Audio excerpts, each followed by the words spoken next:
وہ جو اقبال نے کہا نا کہ لے گئے تسلیس کے فرزند میراث خلیل، کشت بنیاد کلیسا بن گئی خاک حجاز۔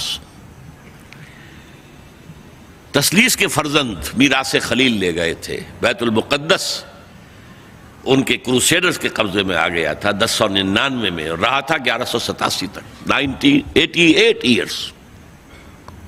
لے گئے تسلیس کے فرزند میراث خلیل، تو میراث موسوی جو تھی وہ منتقل ہو گئی محمد رسول اللہ صلی اللہ علیہ وسلم رات کی امت کو۔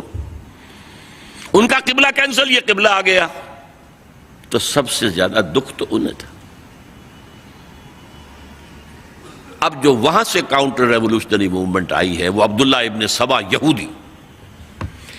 بعض لوگ آج یہ بھی کہہ دیتے ہیں کہ یہ تو ایک ایسی ہی افسانوی شخصیت ہے، کوئی اس کا وجود ہی نہیں تھا، بڑی زیادتی کرتے ہیں، خاص طور پر ہمارے بعض اہل تشیع یہ کہتے ہیں، حالانکہ ان کی کتابوں کے اندر درج ہے کہ حضرت علی نے عبداللہ ابن سبا اس کے 40 ساتھیوں کو آگ میں زندہ جلوایا۔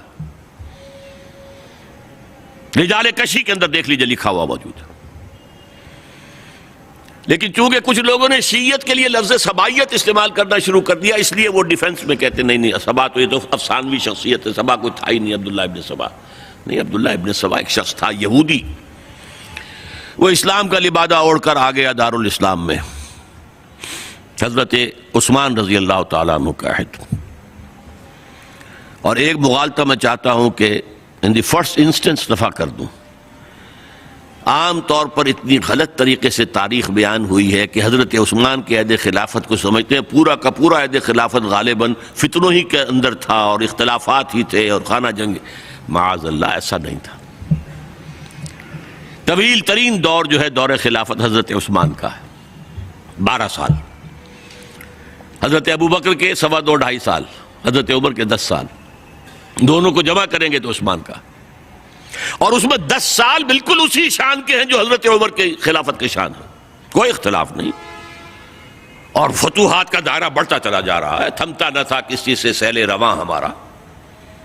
اس کے آخری ایام میں یہ شخص آیا اور اس نے ایک تو یہ کیا کہ پرانی جو قبائلی عصبیت تھی اس کو زندہ کیا۔ خلافت تو بنو ہاشم کا حق ہے، محمد ہاشمی تھے صلی اللہ علیہ وسلم، ہاؤ کم یہ ایک بنو امیہ کا شخص کیسے بیٹھا ہے؟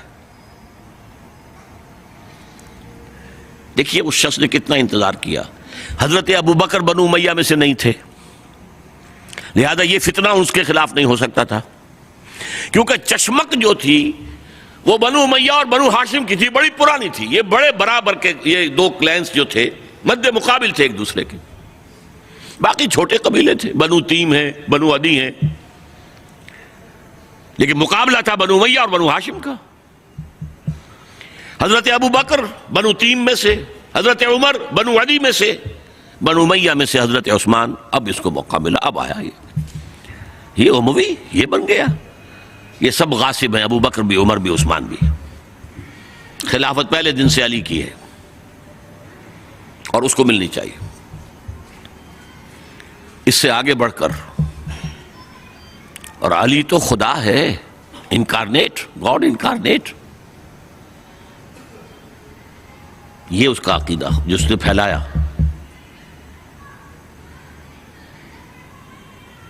یوں سمجھئے ایک شخص نے حضرت عیسیٰ کے دین کو زیرو کر دیا تھا۔ لوگ مانتے نہیں کہ ایک شخص اتنا کچھ کر سکتا ہے۔ یہودی اور سازشی ذہن، ان کی صلاحیت اور ذہانت، ایک شخص تھا پال، حضرت عیسیٰ کو خدا کا بیٹا بنانے والا، وہ توحید ختم، تسلیس آ گئی، شریعت کو ختم کرنے والا وہ حضرت عیسیٰ کہہ کر گئے تھے تم پر شریعت موسوی نافذ رہے گی، اس نے کہا نہیں، ایبروگیٹڈ، نو شریعہ۔ نمبر 3، حضرت عیسیٰ نے کہا تھا تمہیں تبلیغ کرنی ہے صرف یہودیوں تک۔ I have been sent only in search of the lost sheep of the house of Israel۔ میں صرف اسرائیل کے گھرانے کی کھوئی ہوئی بھیڑوں کی تلاش میں آیا ہوں، تمہیں باہر تبلیغ نہیں کرنی۔ اس نے تبلیغ کا دائرہ وسیع کیا۔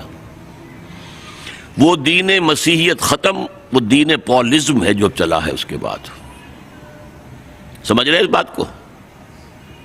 اور یہ ڈاکٹر مائیکل ہارٹ نے بالکل صحیح لکھا ہے کہ کرسچینٹی جب تک حضرت مسیح موجود تھے وہ سوائے ایک یہودیوں کے فرقے کے اس کی کوئی اور حیثیت نہیں تھی. لیکن پال نے اسے ایک انڈیپینڈنٹ دین بنایا. ایک شخص کی کارروائی ہے یہ ساری، اور آج پوری دنیا، پوری عیسائی دنیا اسی پر ہے، تسلیس پر بھی، اور شریعت ختم، اور دعوت جو ہے کرتے پھر رہے ہیں پوری دنیا کے اندر.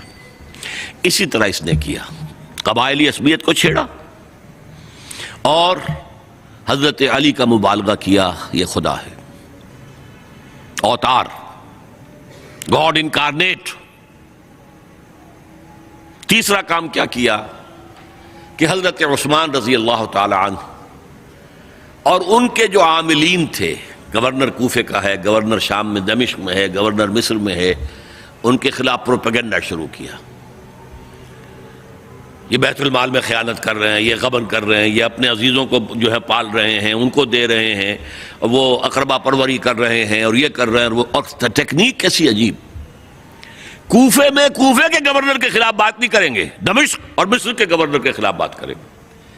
اب کہاں دنیا کے پاس ذرائع تھے کہ کوئی ویریفائی کرے بھئی یہ بات صحیح ہے کہ نہیں ہے، غلط ہے؟ نہ کوئی ذرائع رسل و رسائل ہیں. اور اگر آپ کوفے میں کھڑے ہو کر عثمان نے یہ کر دیا، عثمان نے یہ کر دیا، عثمان نے یہ کر دیا، یہ کر دیا، اب کون اس کو جو ہے اس کی تحقیق کر سکے گا؟ دمشق میں گئے ہیں تو دمشق کے گورنر کے خلاف کچھ نہیں، عثمان کے خلاف، اور کوفے کے گورنر کے خلاف، اور مصر کے گورنر کے خلاف. مصر میں گئے ہیں تو اس کے خلاف کچھ نہیں، دمشق اور کوفے کے گورنر کے خلاف اور عثمان کے خلاف. اور پھر ہر طرف سے بلوائیوں کو لا کر گھیراؤ کر لیا حضرت عثمان کے گھر کا. یہ تحریک ہے جو بہت زبردست کامیابی سے ہمکنار ہوئی. یہودی سازش. اب تمام صحابہ کہہ رہے ہیں حضرت عثمان سے کہ آپ ہمیں موقع دیں کہ ہم ان کا سر کچل دیں.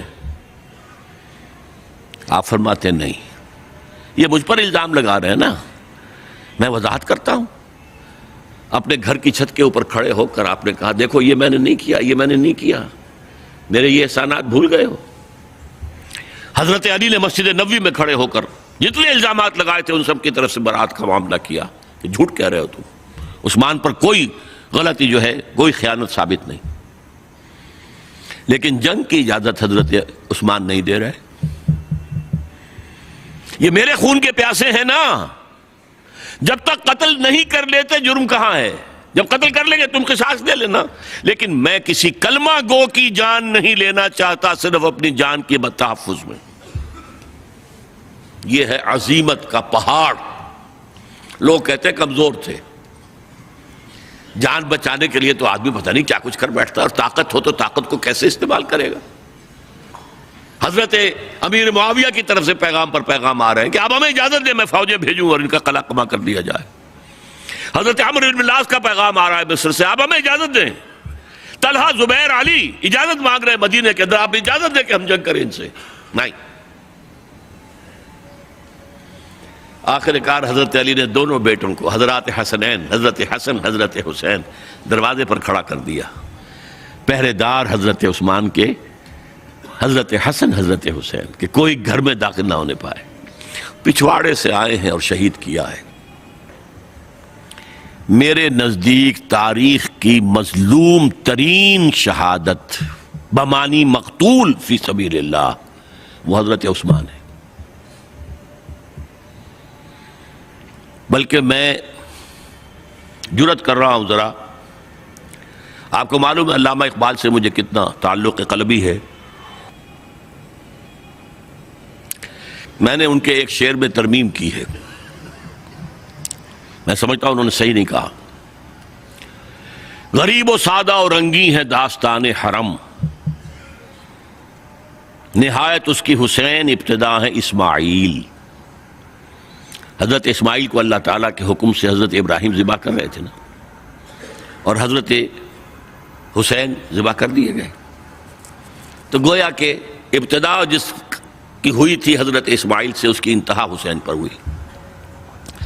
میں کہتا ہوں بالکل غلط۔ ان کو ذبح کر رہا تھا خلیل اللہ، اور ان کو قتل کر رہے ہیں یزیدی اور زیادی اور کوفی۔ کوئی تقابل ہے؟ وہ قتل نہیں ہوئے، یہ قتل ہو گئے۔ انہوں نے پیشانی خود رکھ دی۔ یہاں تو حضرت عثمان لڑتے ہوئے، حضرت حسین لڑتے ہوئے شہید ہوئے۔ کون سی چیز مشترک ہے؟ ایک مصرے میں جمع کر دیا ہے، صنعت لفظی تو آپ کہتے ہیں اس کو، لیکن کیا مشترک کیا چیز ہے؟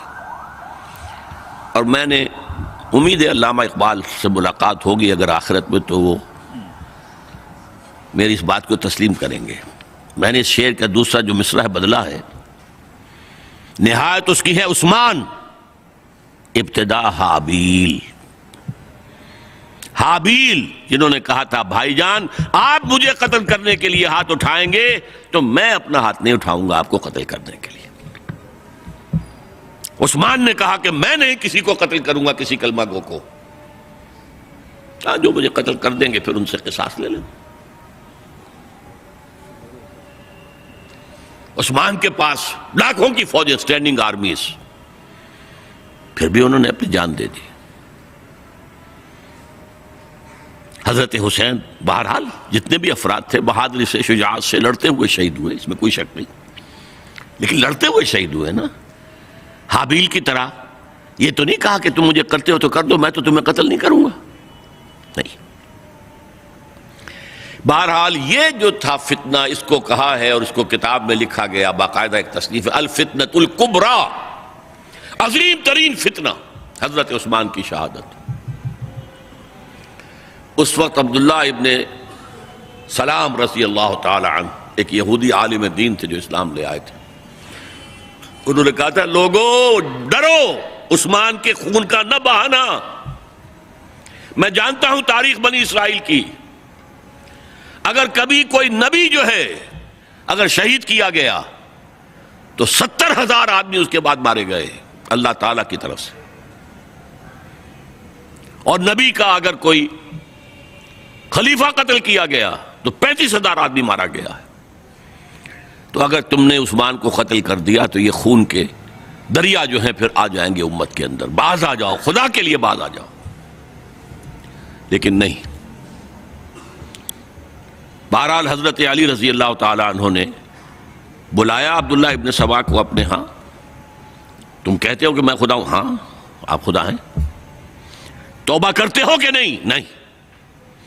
میں تمہیں زندہ جلا دوں گا، جلا دو۔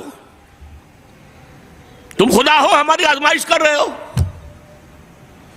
حضرت علی نے عبداللہ ابن سبا کو 40 ساتھیوں سمیت زندہ جلوایا، اور یہ سارا کچھ معاملہ جو ہے یہ میں نے آپ کو بتایا اہل تشیع کی کتابوں میں موجود ہے۔ بہرحال یہ فتنۃ الکبریٰ ہے، جس کا نتیجہ کیا نکلا ہے آپ اچھی طرح سمجھیے۔ وہ شہادت علی الناس کا جو سیلاب جا رہا تھا، جس کی شان کیا تھی، علامہ اقبال کے الفاظ میں تھمتا نہ تھا کسی سے سیل رواں ہمارا۔ یہ جو سیل تھا کوئی روکنے والا تھا؟ 2 سپر پاورز تھیں اس وقت، ایران، روم۔ ایران کے چیتڑے ختم ٹوٹ گئے، روم کی 2 ٹانگیں ٹوٹ گئیں، اب کون روکنے والا تھا؟ یہ انٹرنل سیبوٹاج ہے۔ اس کے بعد جو باہمی خانہ جنگی شروع ہوئی ہے، 1 لاکھ مسلمان ایک دوسرے کی تلواروں اور نیزوں سے ختم ہو گئے۔